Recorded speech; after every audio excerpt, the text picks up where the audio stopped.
I'm sure you've been there. Those days when everything feels like it's falling apart, as if you're stuck in a hole with no way out. And in those moments, when it seems like all is lost, you're left with two choices. Let them consume you, or use them to transform into someone stronger than you ever thought possible. My friend, what if this could be the turning point that changes everything? In this video, I'll share 12 strategies that can turn your worst moments into the foundation of your greatest strength. These aren't empty theories, but practical steps, inspired by Stoic wisdom, that you can start applying today to face any adversity. These principles won't just help you get through tough times.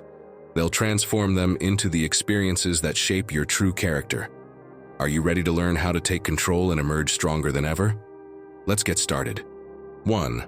Speak to yourself with empathy. Have you noticed that sometimes you're your own worst critic? Let's be honest. When you're having a bad day, what do you usually tell yourself? I always mess things up. I can't do anything right. This is my fault, as always. And there you are, beating yourself up over everything from the little things to the big mistakes, as if that's going to fix anything. You talk to yourself with such harshness, like an unforgiving judge who's never satisfied. Think about this. If your best friend talked to you the way you talk to yourself on your worst days, would you still be friends? Let me save you the suspense. Probably not. But don't worry. I'm glad you're here because we're going to change that. And if you're thinking, why bother? This is just the reality I see. That's exactly why. Because that's only your reality, not the one the rest of us see.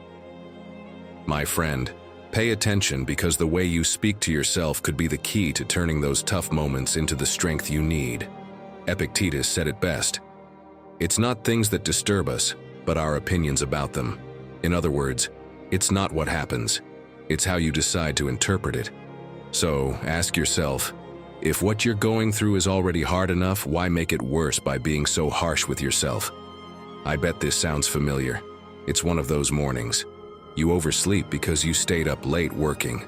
You rush out the door and drop your favorite mug, the one that's been with you for years, and it shatters.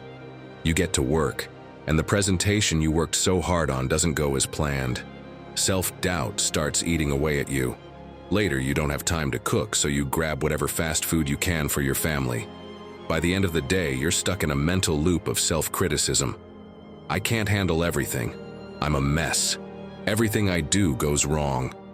Listen to me, that narrative isn't helping. You're not being fair, and you're definitely not being empathetic with yourself. Now imagine your friend came to you with this story. Would you say, "Of course you failed again. You're useless"? Does that sound logical? Fair? Then why do you talk to yourself that way? If you're ready to break out of this cycle, try this.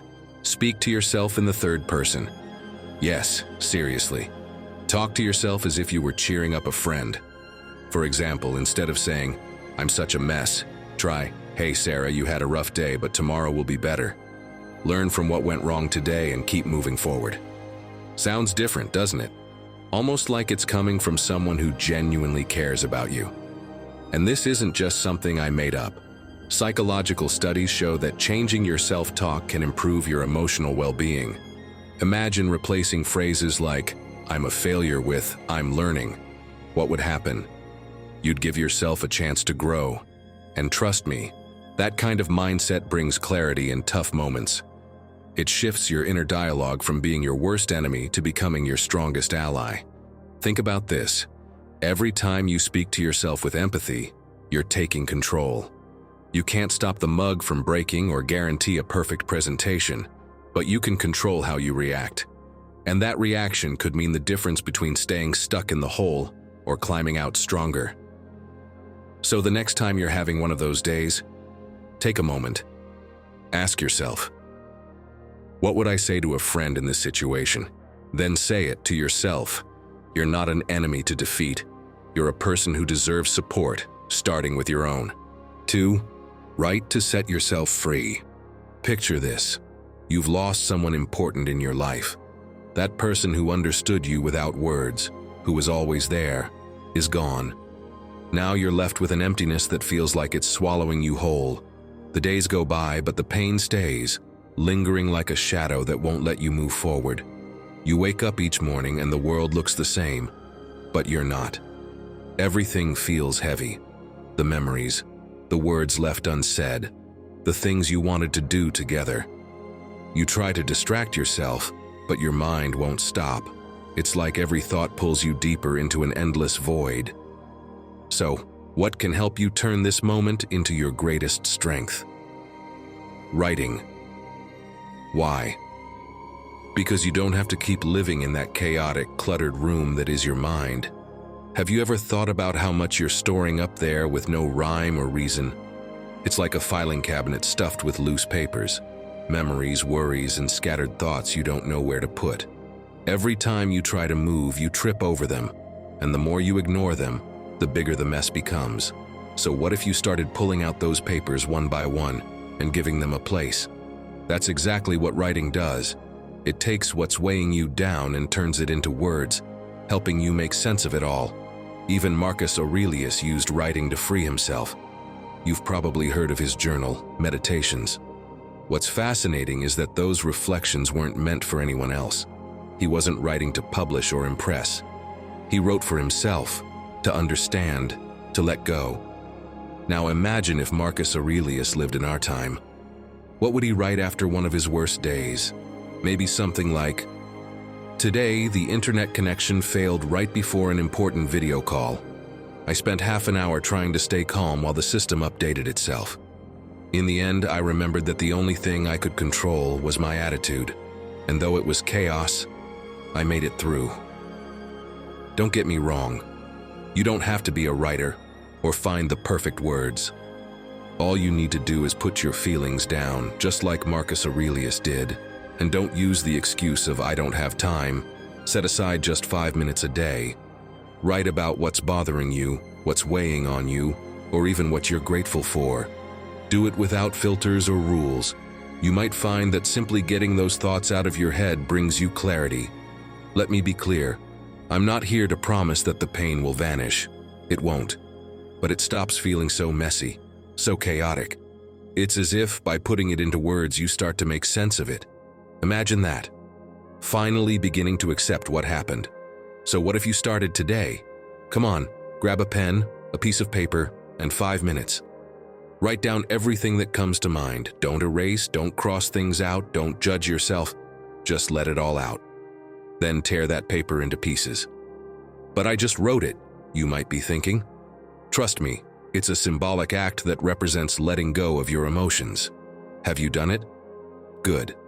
Now, on a fresh sheet of paper, write how you'd like to feel right now and how you want to improve this situation. This time, don't tear it up. You'll see how this simple ritual can give you the strength to move forward. Remember, my friend, even in your worst moments, you have the ability to find a little clarity, a little strength, and with time, you can turn that pain into something that makes you stronger. Are you willing to give it a try? Before we continue, if you're finding this content valuable, consider subscribing and becoming an exclusive member to access unique perks. And let us know in the comments, how have you overcome your most challenging moments and what helped you push through? We'd love to grow alongside you. 3. Celebrate small victories. Remember that rough day we talked about earlier? You were late for work because the morning started in chaos. Your favorite mug shattered. The presentation didn't go well. The list goes on. Everything seemed to go wrong, didn't it? Well, let me tell you something you might not like. You're focusing on the wrong things. You're stuck in this endless loop of failures, and it's clouding your view of what really matters. But don't worry, we're going to flip the script. Take a moment to think. What can you celebrate from that day? Did you get out of bed even though you didn't feel like it? That's already a victory. Did you show up at work and give it your best effort under the circumstances? That counts too. Did you manage to feed your family even if it wasn't the ideal plan? Another win. What would Marcus Aurelius have done in your situation? He would have celebrated, absolutely. In his Meditations, he reminds us to value the time we make use of, no matter how small it may seem. Because at the end of the day, it's not about what you didn't do, it's about what you accomplished despite everything. Now, I get it. This might sound like a small or even silly idea, but did you know that celebrating small victories can literally change the way you feel? Every time you recognize even a tiny success, your brain releases dopamine, the reward chemical that motivates you to keep going. It's like telling your mind, see, we're making progress even if it's just a little bit. Let me show you. Picture someone facing what seemed like an insurmountable challenge. Oscar Gomez is a world-class athlete who lost a leg. It's the kind of blow that could leave anyone wondering, what now? He could have let that define him, but he didn't. Instead, he focused on every small step he could take, both literally and figuratively. He celebrated every completed training session, every tiny improvement in his technique, and even the days when he simply managed to push through the pain. Those small victories reminded him that he was moving forward, no matter how long the road ahead seemed. And guess what? All that effort added up, and he went on to win a gold medal in kickboxing. Do you see the power of celebrating what you can do? You don't need a medal to start. Break your tasks into smaller steps. If you're cleaning your house, start with just one drawer. When you finish, celebrate. Grab a cup of coffee, play your favorite song, and dance like no one's watching. If you finished a report at work, don't brush it off like it's nothing. Take a moment to acknowledge the effort you put in. Maybe reward yourself with a quick break to read something you enjoy, or take a short walk. Even something as simple as saying out loud, "Well done, you nailed it today," can shift your perspective. These small actions not only make you feel better in the moment, but they also teach you to focus on what works, on what builds you up. And that, my friend, is what gives you the strength to face any tough moment. So, my friend, what small victory are you going to celebrate today? 4. Change your routine. A routine can feel like a river that always flows in the same direction. At first, its consistency might seem comforting, but when you're going through a tough time, that steady current can become relentless. Day after day, it drags you through the same paths, the same actions, and the same thoughts, until you feel trapped in a cycle that keeps you from moving forward or escaping the weight you're carrying.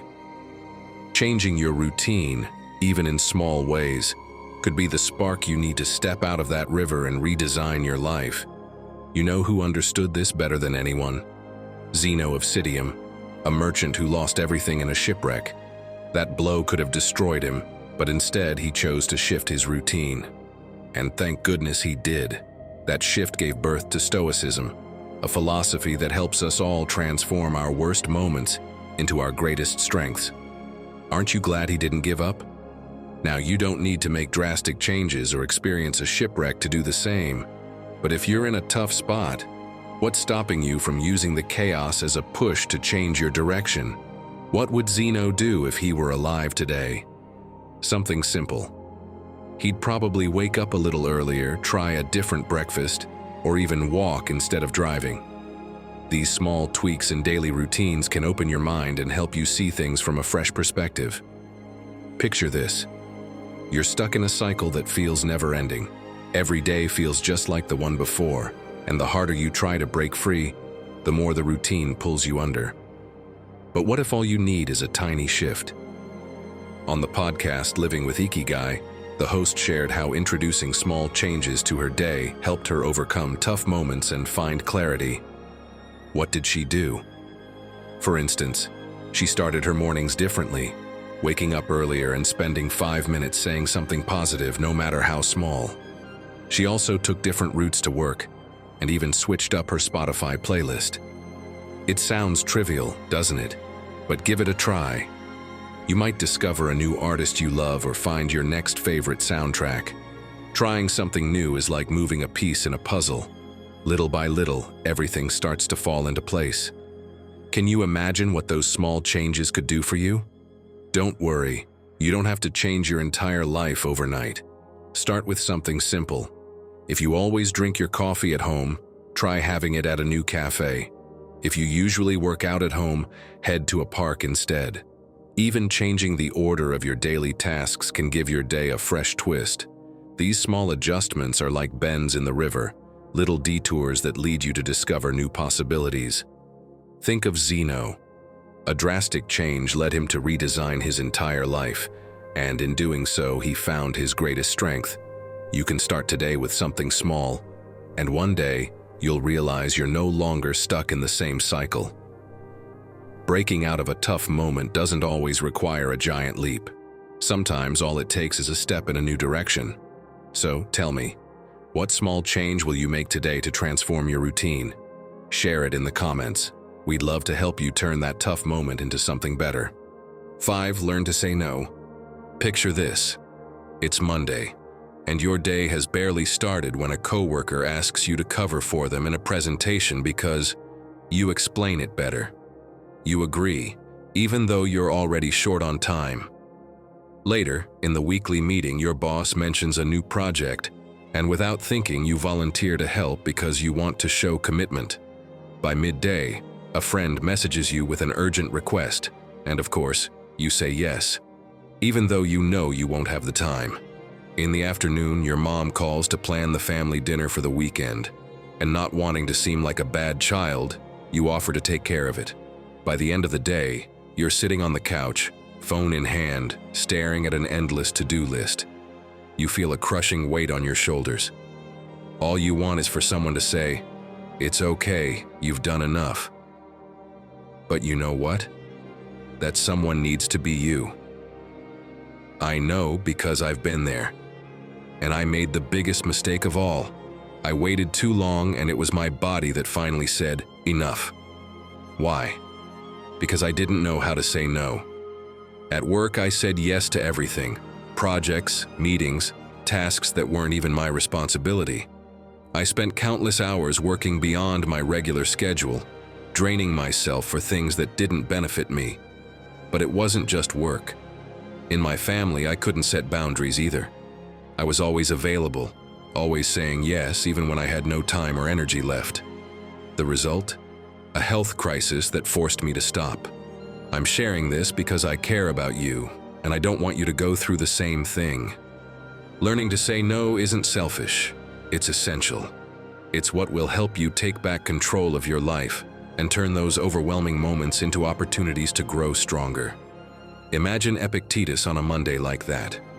What do you think he'd do if a coworker asked him to cover a last-minute presentation?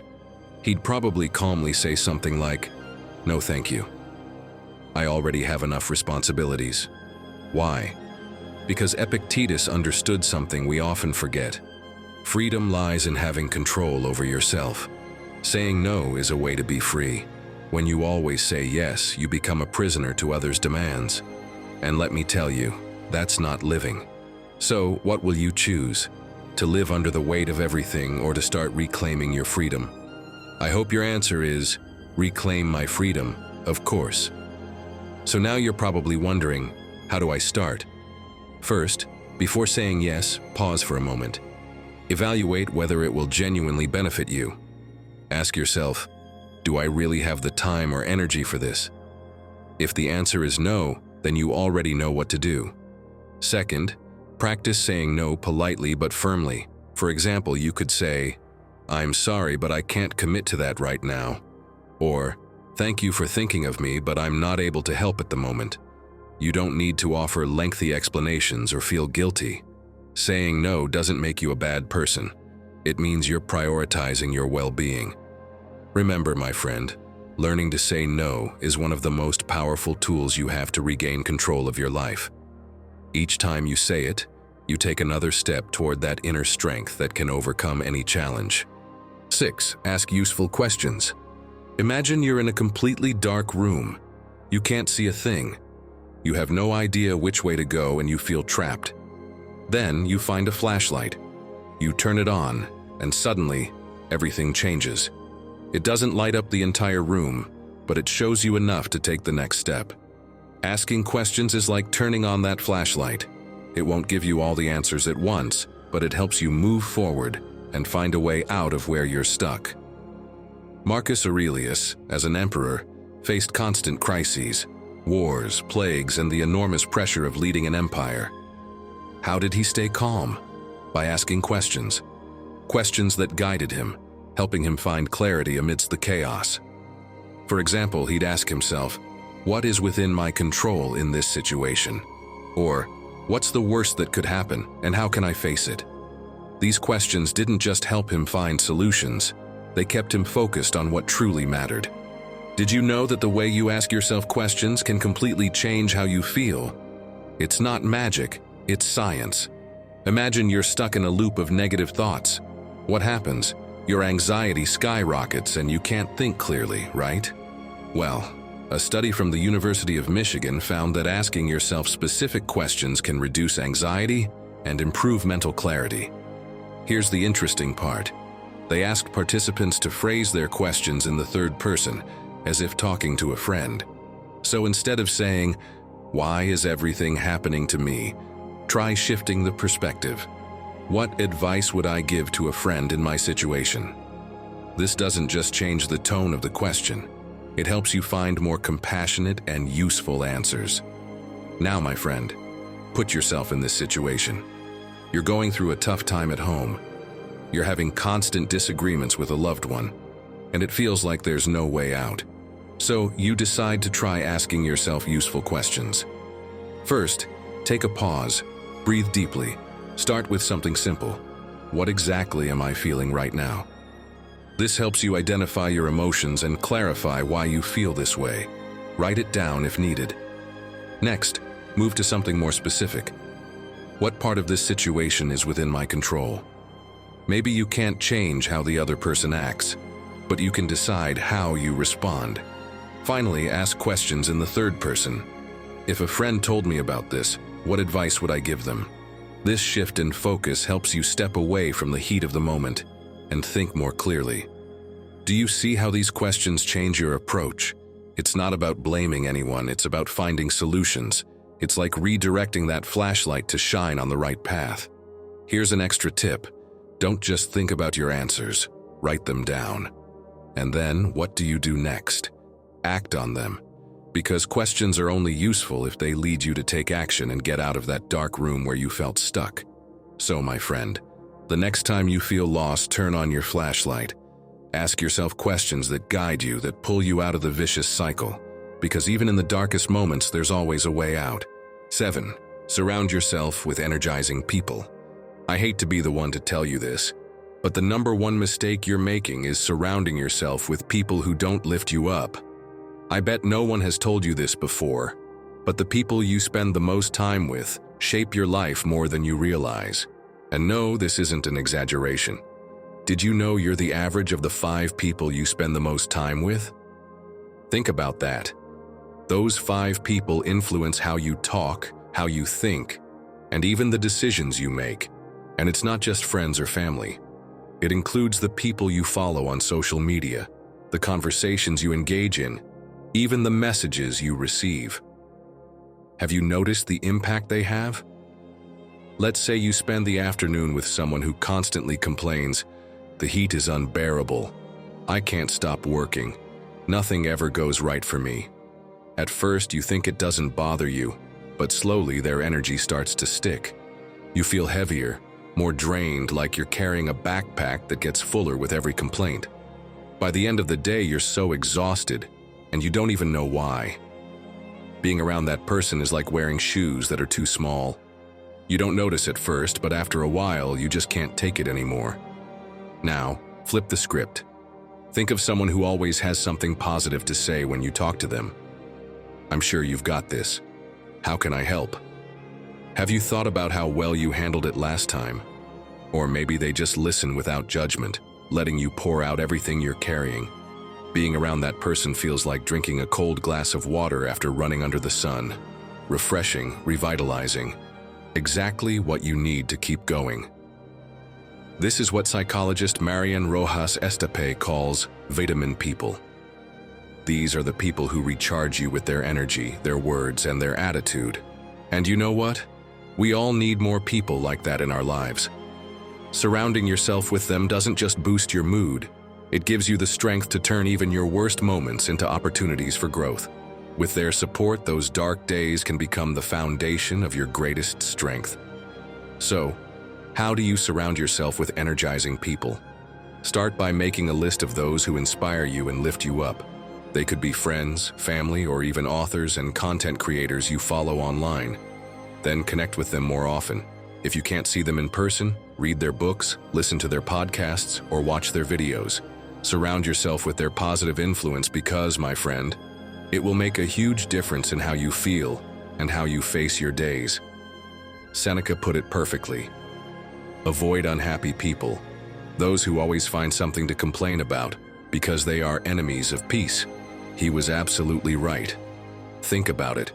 Constantly being around people who lament everything not only drains your energy, but also pulls you into their spiral of negativity. Don't wait any longer. Start today. Surround yourself with people who add to your life, not those who take away from it. This is essential for maintaining your peace and moving forward with strength. Because, my friend, choosing the right people to be around won't just help you get through tough moments. It will give you the power to turn them into your greatest strength. 8. Use your body to calm your mind. Your body and mind are like two dancers on a stage. When one stops moving, the other loses its rhythm. They're in constant connection, engaging in a silent dialogue every second. When your body moves, your mind follows, regaining its balance. But when your body stays still, your mind gets stuck too, trapped in its own stillness, building tension like a string stretched too tightly, on the verge of snapping. Now imagine you have the power to release that string. A simple movement, a walk, a deep breath, and everything changes. It's like moving one piece on a chessboard and watching the entire game realign itself. Because movement doesn't just activate your body, it stirs something deeper, a calming energy that reorganizes and transforms. But listen, this isn't magic, it's science. When you move, your body releases endorphins, those natural mood boosters.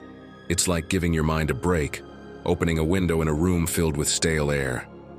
Don't believe it makes a difference?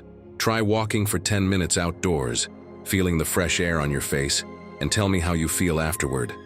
Spoiler, you'll feel better. Epictetus, who endured years of slavery, understood the connection between body and mind. Despite the physical suffering he faced, he always emphasized the importance of mental resilience. While he didn't have the freedom to move as he pleased, he used every opportunity to strengthen his spirit. Now imagine if he had the freedom you have. He would surely have used his body to release the tension in his mind. The next time you feel overwhelmed, anxious, as if you can't climb out of that hole, try this. First, stop and take deep breaths for 2 minutes. Inhale for a count of 4, hold for 4, and exhale for 8. Do it now if you can. Do you feel the difference? Next, go for a walk. You don't need to run or do anything intense, just walk, slowly but intentionally. If you can, aim for those 10,000 steps that so many experts recommend. José Antonio Pérez Turpin, a professor of physical education, said it clearly. Running or walking are fantastic exercises for combating anxiety and depression. These simple movements help your mind reorganize and clear itself. And if walking isn't your thing, try something else. Maybe dance, even if it's just in your living room, or stretch like you're shaking off the weight of the day. The key is to move, to break free from the stillness that feeds your worst thoughts.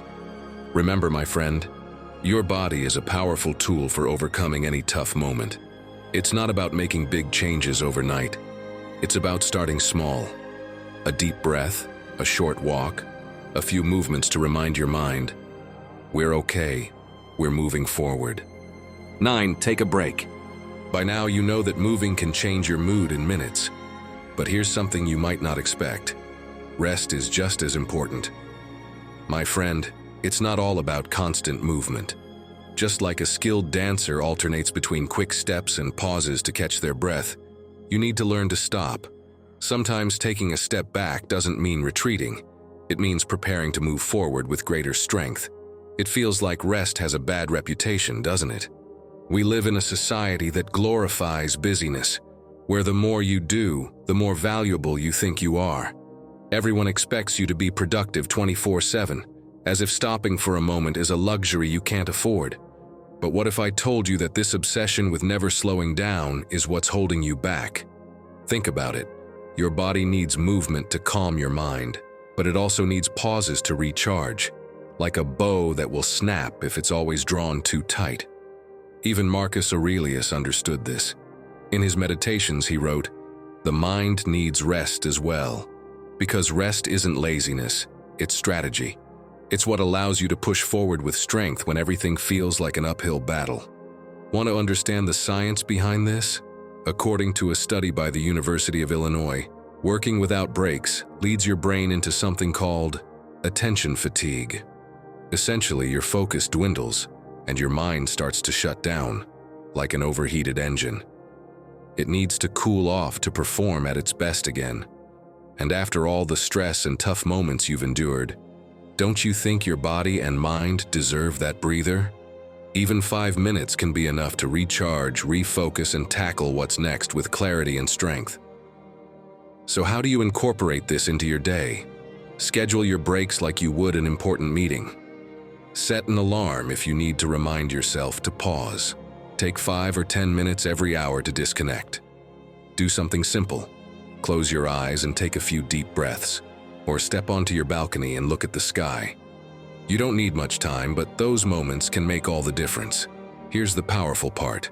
You're not just reducing stress, you're turning the habit of resting into a tool for transforming your toughest moments. Because every time you give yourself the space to pause, you're telling your mind, "We're okay. We've got this." That small break, far from being wasted time, is what gives you the strength to move forward, to turn chaos into clarity and uncertainty into opportunity. 10. Create a daily ritual.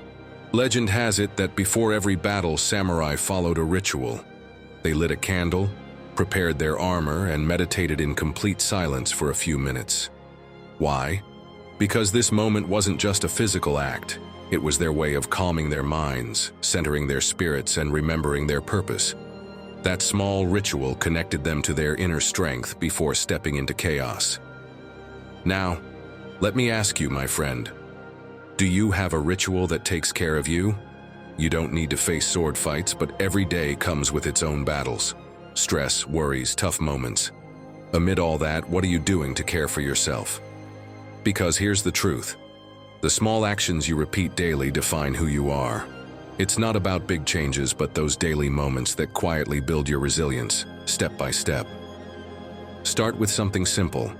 Think of one action that makes you feel good and make it part of your daily routine.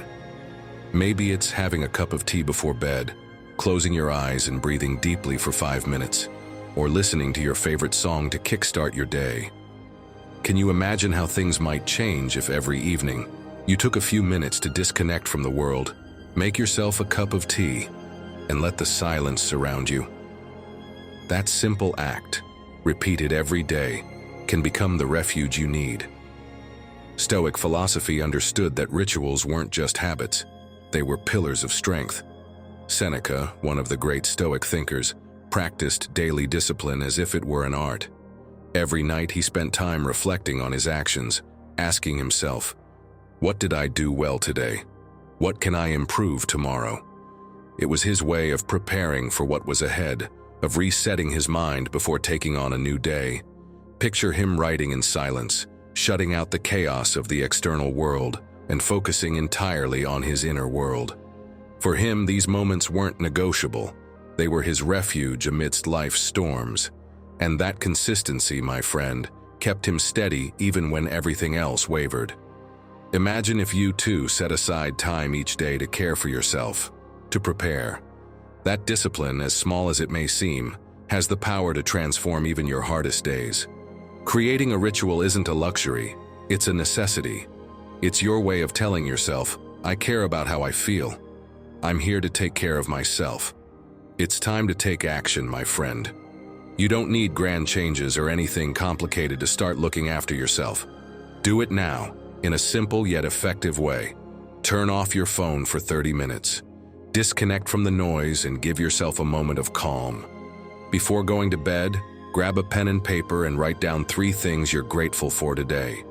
They don't have to be major accomplishments. Small things are just as valuable, like a pleasant conversation or a peaceful moment. What matters isn't the size of what you do, but the commitment you're willing to make to yourself. So tell us, what small ritual can you start today? Think of something you enjoy and share it in the comments. Because, my friend, when you share your plans with the community, you're not just holding yourself accountable, you're finding support and motivation to keep that discipline alive. And that discipline, no matter how small it seems, can become the strength you need to transform your days. Let's grow together. 11. Learn from your mistakes. Let me tell you a story about someone who might surprise you. There was once a man who failed not once, not 10 times, but 1,000 times to achieve what he set out to do. Imagine the weight of those failures, piling up one after another. Most people would have given up, walked away, but he didn't. Each mistake, instead of discouraging him, became a lesson. This doesn't work, but now I'm one step closer to finding what will, he told himself. Do you know who this man was? Thomas Edison. It took him 1,000 failed attempts before he created the light bulb. And when someone asked him how he managed to endure so many failures, he said something that shifted perspectives for many. I didn't fail. I discovered 1,000 ways that don't work. His ability to learn from his mistakes not only transformed his life, but also quite literally illuminated ours. Now, my friend, have you realized that your mistakes could also be the start of something better? As Marcus Aurelius said, the obstacle is the way. Think about it. How many times have you made a mistake and thought, this is the end? But let me tell you something. You were wrong. Mistakes aren't the end. They're part of the process. Because failure doesn't define you. What defines you is what you do next. Picture this. You're having a rough day, one of those days when everything seems to get on your nerves. Your mother, as usual, invites you over for dinner, but you're not in the mood. You pick up your phone and send a message to your partner. I don't want to go. My mom's been a bit irritable lately, and I don't have the patience. The moment you hit send, you realize something terrible. You sent it to your mom instead. The silence is deafening. Your heart races and you have no idea what to do. Guilt consumes you, and you wonder how you'll ever fix this mess. You feel like you've ruined everything. But listen, even in that awkward and painful moment, there's an opportunity to learn and grow. The first step is to accept the mistake. Yes, you messed up, and that's okay. You're human. Don't try to justify or deny what happened. Take a deep breath and remember, stumbling doesn't mean it's all over. Ask yourself, what can I learn from this? Maybe it's a reminder to pause and manage your emotions before typing something impulsive. Next, take action. Don't get stuck in guilt or shame. Instead, think about what you can do to repair the damage. You could send a sincere message to your mom. I realize what I sent wasn't right. I'm so sorry, Mom. I was upset and shouldn't have expressed myself that way. Showing vulnerability and genuine remorse can turn the mistake into an opportunity to connect. My friend, mistakes are like stones on the path. You can trip over them or you can pick them up and use them to build something stronger. What will you choose to do? Because learning from your mistakes doesn't just help you move forward. It makes you wiser, stronger, and better prepared for whatever comes next. 12. Appreciate what you have. How often do we focus more on what we're missing than on what we already have? It's something we do almost without realizing it. You wake up, check your phone, and see other people's perfect lives. The new car, the exotic trip, the promotion at work. Suddenly, what you have in your own life feels small, insignificant. But let me ask you something, my friend. Have you ever stopped to really see what you already have? Not in some abstract, theoretical way, but truly right now. What in your life deserves to be appreciated at this very moment? Recently, I heard the incredible story of Armel. Born in Cameroon, his circumstances forced him to embark on a journey full of unimaginable challenges. He had to cross the Sahara Desert on foot, enduring extreme weather. Imagine those scorching days and freezing nights, with barely any water. Every day was a battle to take just one more step, to keep going. What struck me most about Armel's story was his attitude. Despite having only a few drops of water, He shared them with others making the journey with him. He didn't complain. He simply thought, if I can walk one more day, that's enough to be grateful for. Armel didn't even know if he would survive to reach his destination, but every step he took was a victory. Each sunrise in the middle of the desert reminded him that he was still alive, that he could keep moving forward, and that gratitude didn't weaken him. It gave him the strength to overcome what seemed insurmountable. His story isn't just inspiring, it's a powerful example of how valuing even the smallest things can become a source of strength. And you, my friend, you may not be crossing a literal desert, but how many times have you felt trapped in an emotional or mental one? The key to moving forward isn't always in what you lack, but in what you already have. Epictetus once said, "Wealth is not having much but needing little." This isn't just a cliché, it's a profound reminder that the value of things isn't in their quantity, but in how we perceive them. Think of your life as a scale. On one side is everything you have, and on the other, everything you desire. If you're always adding weight to the side of your desires, that scale will always be unbalanced. But when you begin to value what you already have, something shifts. The scale steadies. And then you realize even if your cup isn't completely full, what's already in it is enough to quench your thirst. You just need to learn to appreciate it. So how can you start appreciating what you have more? Here are 2 practical steps. First, change the way you talk about your life. Every time you think, "I'm missing this," or "I wish I had that," replace it with, "I'm lucky to have this." For example, instead of saying, "I hate my job," try, "I'm grateful to have a job that pays my bills." This simple shift in language rewires your mind to focus on the positive. Second, create a moment of pause at the end of your day. Not to make a long list, but to look around and choose one object or experience from the day that made you feel good. Maybe it's the cup of coffee you enjoyed in the morning, the hug from a loved one, or even a moment of laughter. Take it, value it, and hold on to it as a small treasure in your memory. My friend, appreciating what you have isn't about settling. It's about realizing you already have so much more than you think. And this shift in perspective could be the key to getting through your toughest moments. Because in the end, it's not about how much you have, it's about how deeply you value it. So, what will you appreciate today? I invite you to embrace the power of every moment, every choice. Because even in the darkest days, there are opportunities to grow and strengthen yourself. Remember, your worst moments are not the end.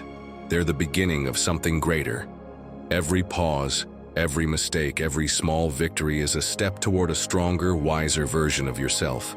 Don't underestimate the power of daily decisions. That's where the deepest transformation takes root. Are you ready to turn every challenge into your greatest strength? If you've made it this far, write in the comments, "I'm building my strength." That way, I'll know who the true Stoic warriors are who made it to the end. Don't forget to subscribe, hit the notification bell, and give this video a like so you don't miss out on what's coming next. I also invite you to check out our playlist, which you'll see on the screen. It's packed with ideas, stories, and advice to help you navigate life with more wisdom and confidence. Click it, and let's keep moving forward together. Until next time, take care and keep embracing your inner Stoic.